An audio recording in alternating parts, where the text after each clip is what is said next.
নমস্কার বন্ধুরা, কেমন আছো সবাই? আশা করছি সবাই খুব ভালো আছো।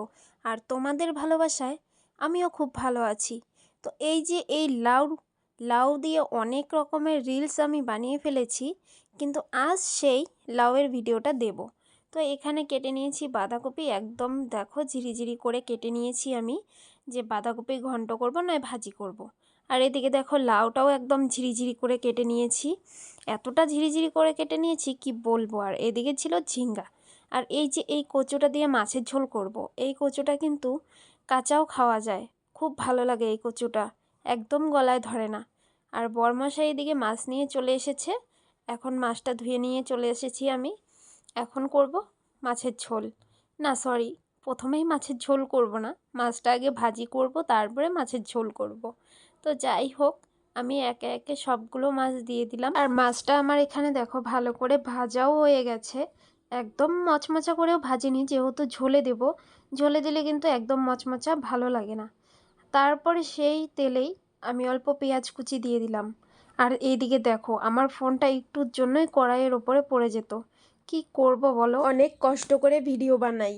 তারপরে যাই হোক কড়াইতে তেল দিয়ে দিলাম, আর দিয়ে দিলাম হচ্ছে পেঁয়াজ কুচি।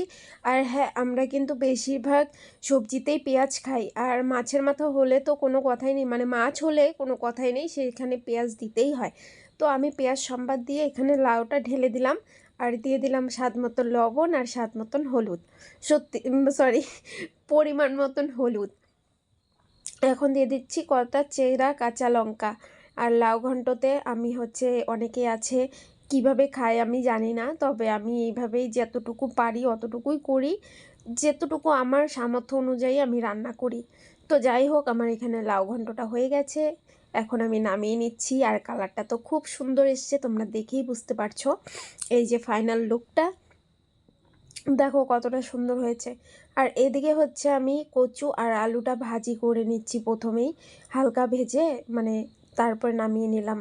কারণ হচ্ছে আগে ভেজে না নিলে একটু কাঁচা কাঁচা ভালো লাগে না, আমার কাছে পিছলা হয়ে যায় কচুটা একদম। তারপর দিয়ে দিলাম পেঁয়াজ সম্বার, আর এখানে আগে থেকেই মশলা করে নিয়েছিলাম। এখানে ছিল পেঁয়াজ, আদা, তারপর জিরে আর হচ্ছে লঙ্কা। আর দেখো কড়াই কি সুন্দর মশলা থেকে আমার একদম তেল ছেড়ে গেছে। আর তখনই আমি দিয়ে দিলাম আলু আর কচুটা। এই কচুটা খেতে এতটাই টেস্টি কি বলবো। আর সাইডে আরেকটা চুলায় আমি হচ্ছে গরম জল করে রেখেছিলাম, সেই গরম জলটা ঢেলে দিলাম। কচুগুলা এত টেস্ট, মানে বলার মতো না। তো যাই হোক, আমার মাছের ঝোলটা ফুটে গেছে, এখন আমি মাছগুলো আস্তে আস্তে সব একে একে দিয়ে দিলাম। আর এই মাছটা খেতেও আমার খুব ভালো লাগে। এটার মাছটার নাম হচ্ছে রূপচাঁদা মাছ, আবার অনেকেই বলে, আমাদের কামাখ্যাগুড়িতে বলে চেপটি মাছ। তোমরা অনেকেই জানো, আবার অনেকেই জানো না। হ্যাঁ, অরিজিনাল নাম হচ্ছে রূপচাঁদ নাকি রূপচাঁদা বলে সেই মাছটা, খুব ভালো লাগে। আর এদিকে দেখো কচুটা কি সুন্দর সেদ্ধ হয়ে গেছে, আর আমি হাত দিয়ে ভাঙতে পারছিলাম না। যাই হোক, একটা মানে পরে চাকু নিলাম, চাকু দিয়ে কেটে তোমাদের দেখাচ্ছি। দেখো একদম মোমের মতন গলে গেছে। তো এখন না হয়ে গেছে মাছের ঝোলটা, নামানোর আগে একটু গরম মশলা দিয়ে নামিয়ে ফেলবো। যে কোনো তরকারিতে যদি আমি গরম মশলা না দিই, কেন জানি আমার খেতে একদমই ভালো লাগে না। গরম মশলা দিলে এত সুন্দর একটা গন্ধ আসে কি বলবো। তো মাছের ঝোলটা হয়ে গেছে দেখো, আর এটা ছিল ফাইনাল লুক। তো ভিডিওটা ভালো লাগলে লাইক কমেন্ট শেয়ার, আর ইউটিউব থেকে দেখে থাকলে সাবস্ক্রাইব করে দেবে। তা সবাইকে বলছি, সবাই ভালো থেকো, সুস্থ থেকো, দেখা হচ্ছে নেক্সট একটা ব্লগে। সবাইকে টাটা।